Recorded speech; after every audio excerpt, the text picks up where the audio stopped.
బండి సంజయ్ గారు అన్నారు కదా, న్యాయం అందరికీ ఒకటే న్యాయం, ఆఖరికి నా కొడుకు తప్పు చేసిన శిక్షించబడాలి అని. మరి ఇప్పుడు ఎందుకోసం నీ కొడుకును దాచిపెడుతున్నావు?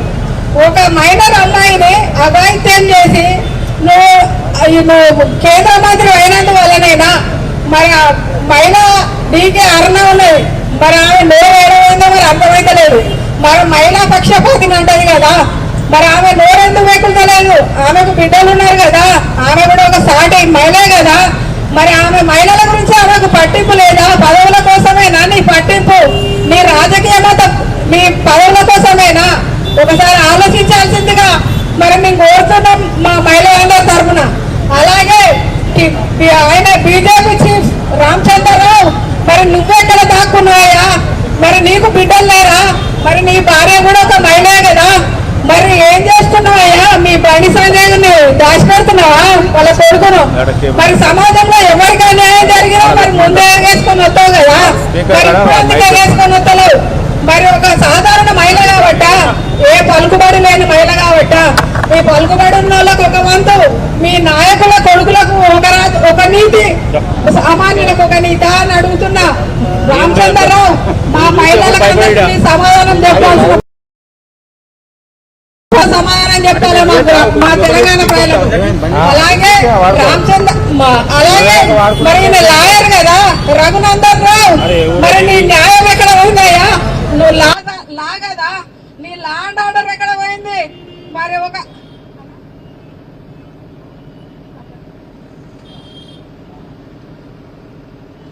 అయ్యా రఘునందన్ రావు, మరి నువ్వు లాయర్వే కదా, నువ్వు చట్టాలు న్యాయాలు అన్ని చదివినవే కదా, నువ్వు లా పుస్తకాలు తలా పెట్టుకొని పాడటమే కదా, మరి ఏమైంది నీ న్యాయం? మరి సామాన్యులకు ఒక న్యాయం, మీ నాయకుల కొడుకులకు ఒక న్యాయమా? మరి ఆ న్యాయం నీ గొంతు మూగపోయిందా? మరి ఏం చేస్తారు మరి ఇప్పుడు? మీ నాయకుల కొడుకులు ఏం చేసినా పర్వాలే, మీ నాయకులు ఏం చేసినా పర్వాలే, మరి రాష్ట్రాన్ని భ్రష్టు పట్టిస్తున్నారు మీరు. మీరు ఇదే హిందూ సనాతన ధర్మం అంటే ఏంటిదయ్యా? ఆడపిల్లలను అఘాయిత్యం చేసుడేనా? మరి ఏడున్నదయ్యా నీ హిందూ ధర్మం? నువ్వే పాటిస్తున్నావా? అయ్యా ప్రతిభరావు, నువ్వెక్కడున్నావు? నువ్వు వరంగల్ ఇన్ఛార్జివి కదా, ఓట్లప్పుడే నీకు మహిళా ఓట్లు కావాలనా? మరి ఇప్పుడు నీకు మహిళలు గుర్తుకు రావట్లేదా? నీకు బిడ్డలు లేరా? నీ భార్య కూడా ఒక మహిళే కదా, మరి వరంగల్ తూర్పు ఇన్ఛార్జివి కదా, మరి వరంగల్ తూర్పు ప్రజల మరి మీ ఫోన్ చేస్తే ఫోన్ ఎత్తుతలేవయ్యా? మరి నువ్వు ఇంకెవరికి న్యాయం చేస్తావు? మీరు ఒకసారి మీ బీజేపీ నాయకులారా మీరు ఆలోచించండి. సామాన్యులకైనా ఒకటే న్యాయం కావాలి. మాకు తప్పకుండా అమ్మాయికి న్యాయం చేసే వరకు మా బీఆర్ఎస్ పార్టీ తరఫున మేము పోరాడుతూనే ఉంటాం. ఢిల్లీ నుంచి గల్లీ దాకా ఎక్కడికైనా వస్తాం. మా మహిళలకు ఎక్కడ అన్యాయం జరిగినా మేము ఊరుకునే ప్రసక్తి లేదు, మేము ఆగే ప్రసక్తే లేదు. ఇక పోతే మనం మోడీ హైదరాబాద్కి వచ్చిండయా, వంట నూనె అట వాడకుర్రి, అందరూ నీళ్లు పోసి వండుకోర్రి, ఎందుకంటే ధరలు పెరిగినాయట. నూనె వాడకుర్రి, నీళ్లు పోసుకొని వండుకుందాం. ఎందుకంటే కేంద్రంలో ఉన్నది ఎవరు? BJP party. ఎందుకంటే అధికారంలోకి వచ్చినప్పుడు ఒక మాట, అధికారం లేనప్పుడు ఇంకొక మాట. ఎందుకంటే దేశాన్ని భ్రష్టు పట్టిస్తున్నారు కదా, దేశాన్ని అదో పాతాళానికి దొక్కుతున్నారు కదా, లాభాల కోసం, వాళ్ళ కమిషన్ల కోసం. అలాగే బంగారం కొనుక్కోతట రాష్ట్రంలో ఇంకొన్నాడు ముఖ్యమంత్రి కేసీఆర్, 1,10,000 ఇస్తాను కదా, నీడు తులం బంగారం ఇస్తా అన్నాడు. ఆ బంగారాన్ని అడిగెక్కితే ఈయనేమో మీరు కొనకుర్రి అని చెప్తాడు. మరి వాళ్ళ పెళ్లిళ్ళు ఉంటాయి, ఏ పెళ్లిళ్ళు చేయకుర్రి. ఇక నరేంద్ర మోడీ చెప్పేదాకా మీరు బంగారం కొనద్దు, మీరు ఏ పనులు చేయకుర్రి. మరి కేంద్ర రాష్ట్ర ప్రభుత్వాల పరిపాలన ఎడిపోతుంది? అభివృద్ధి వైపు పోతుందా? అభివృద్ధి ఎడిపోతుంది. అన్యాయం ఎటుకెళ్ళి తీసుకుపోతున్నారు? దిగజారిపోతున్నది దినదినం మన ఆర్థిక అభివృద్ధి, మన రాజకీయాలు. మరి ఈ రాష్ట్ర ప్రభుత్వం, కేంద్ర ప్రభుత్వం ఏం చేస్తున్నది? డీజిల్ కూడా వాడొద్దట, డీజిల్ పెట్రోల్ కూడా వాడొద్దట. మరి కార్లు ఉన్న వాళ్ళు నూక్కొని పోవాలి, ఎందుకంటే ఎక్కిపోతే పెట్రోల్ ఖర్చు అవుతుందట. లేకుంటే ట్రైన్ ఎక్కి పొమ్మంటాడు. మరి మోడేమో ఫ్లైట్లు ఎక్కుతాడట, మోడీ ఫ్లైట్లు ఎక్కుతాడట, మనమేమో నడుచుకుంటూ పోవాలన్నట, సైకిల్ ఎక్కాలన్నట. ఉన్న కార్లు బండ్లు అన్ని బంద్ పెట్టుర్రి. మరి ఆటో నడుపుకున్న పరిస్థితి ఏంది? మరి ఫస్ట్ నువ్వు డీజిల్ వాడద్దు, పెట్రోల్ వాడద్దు, సరే ఇంట్లో కారు ఉన్నది ఎటన్నా పోతే నువ్వు ఇంకా వేరే ఎక్కిపోమంటాను. మరి ఆటో నడుపుకొని వాళ్ళ కుటుంబ పరిస్థితి ఏంది, వాళ్ళ భార్య పిల్లల్ని ఎట్లా సాదుకోవాలయ్యా? నరేంద్ర మోడీ గారు మీరు 3 సార్లు ప్రధానమంత్రి అయింది కదా, మీరు దేశాన్ని చేసింది ఏంది మరి చెప్పాలా? మా దేశ ప్రజలకు చెప్పాలి, అలాగే మా తెలంగాణ ప్రజలకు కూడా చెప్పాలయ్యా. మరి మీరు చేసింది ఏంది, మీ అభివృద్ధి ఏంది మాకు తెలవాలి స్పష్టంగా. అలాగే రాముడు ఒక మీ బీజేపీల దేవుడే కాదు, రాముడు మీ బీజేపీల దేవుడే కాదు. సనాతన ధర్మం అని ఇలా మీరు నేర్పితే మేము నేర్చుకునే దుస్థితిలో లేవు. ఎందుకంటే మతం మత్తులో ప్రజలను దిగజారుస్తున్నారు మీరు. హిందూ మతం అని ప్రజలకు పిచ్చెక్కిస్తున్నారు.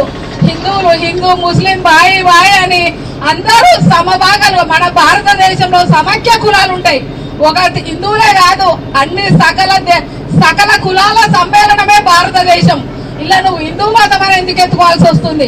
నీ రాజకీయ పబ్బం కోసం ఏదైనా చేస్తారా మీరు బీజేపీ నాయకులు? రాముడు అంటే మీ బీజేపీల దేవుడే కాదు, భారతదేశంలో ఉన్న అందరి దేవుడు, ప్రపంచ దేశాలలో ఉన్న అందరి దేవుడు. మీ బీజేపీ పార్టీ పుట్టక ముందుకే రాముడు అధర్మంపై రావణాసురుడిని చంపి సీతమ్మ తల్లిని తీసుకొచ్చినటువంటి చరిత్ర రామాయణం. ఇవాళ నువ్వు కొత్తగా మీ బీజేపీ నాయకులు చెప్తే నేర్చుకోవాల్సిన పరిస్థితిలో లేము మేము. మీరు దేవుణ్ణి అడ్డం పెట్టుకొని మీరు ఈ చిల్లర రాజకీయాలు చేయడం కరెక్ట్ కాదు. ఆలోచించండి బీజేపీ నాయకులారా. మీరు రాజకీయాల కోసం, మీరు ఓట్ల కోసం, మీరు మీ కమిషన్ల కోసం దేశాన్ని సర్వనాశనం పట్టిస్తున్నారు. దయచేసి ఇప్పటికైనా ఆలోచించండి. మా మహిళా శక్తి తిరగబడితే ఏ ప్రభుత్వాలు కూడా నిలబడాయి, అది ఫస్ట్ గుర్తుపెట్టుకోవాలి మీరు. మా మహిళలకు చేస్తున్నటువంటి ఈ అన్యాయాలు, ఈ అక్రమాలు, మా మహిళలకు మేము బయటకు పోతే రక్షణ ఉందా? చిన్న పాప నుండి పెద్దోళ్ళ వరకు, పెద్దోళ్ళ వరకు ఏ రక్షణ లేదు. ముసలామెకు లేదు రక్షణ, పక్కన ఉన్న పసిపాపకు కూడా లేదు. ఈ దుర్మార్గపు పరిపాలన అంతం కావాలి. ఆనాడు మన కేసీఆర్ గారి పరిపాలనలో అడుగున సీటీలు పెట్టి మహిళలకు రక్షణ వ్యవస్థను కల్పించింది. ఎటు పోయినా ఎటు వచ్చినా మేము ధైర్యంగా పోగలిగినాం, ధైర్యంగా రాగలిగినాం. కనీసం ఇంట్లో నుండి బయటకు పోయి మళ్ళీ ఇంటికి వచ్చే వరకు నమ్మకం లేదు. అంటే ఈ దుర్మార్గ పరిపాలన అంతం చేయాలి. రామధర్మం, రాముడు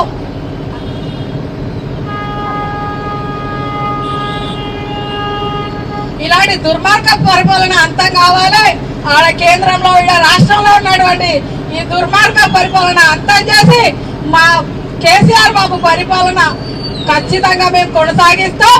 మేము ధర్మాన్ని కాపాడుకుంటాం. మీరు నేర్పిన ధర్మం మాకు తెలుసు. మేము సనాతన ధర్మం ఎప్పుడో మీ బీజేపీ పార్టీ ముట్ట ముందుకే, మీ మోడీ ముట్ట ముందుకే మాకు ఎరికే. మీరు కొత్తగా మత పార్టీలు పెట్టి మతాల ముసుగులో, కులాల ముసుగులో మా ప్రజలను వేరు చేయకండి. కుల మతాలన్నీ అవి నామమాత్రానికే. ఏ కులం అన్నం పెట్టది, ఏ మతం అన్నం పెట్టది. మానవులంతా సమానమే. అందులో సోదర భావం తప్ప ఇంకా వేరే ఏ మతం వద్దు, మాకు ఏ కులం వద్దు. మీ రాజకీయాల కోసం మమ్మల్ని పెడదారి పట్టేయకండి, యువతను పిచ్చి వాళ్ళని చేయకండి దయచేసి. అదే బండి సంజయ్ కొడుకు తప్పకుండా శిక్షించబడాలి. శిక్షించబడకపోతే బండి సంజయ్ నీ ఇంటి ముందర వచ్చి కూర్చుంటాం మేము. నువ్వు కేంద్ర మంత్రిగా రాజీనామా చేయాలి. నువ్వు ఎందుకంటే కేంద్ర హోంశాఖ సహాయ కార్యదర్శిగా చేస్తున్నావు.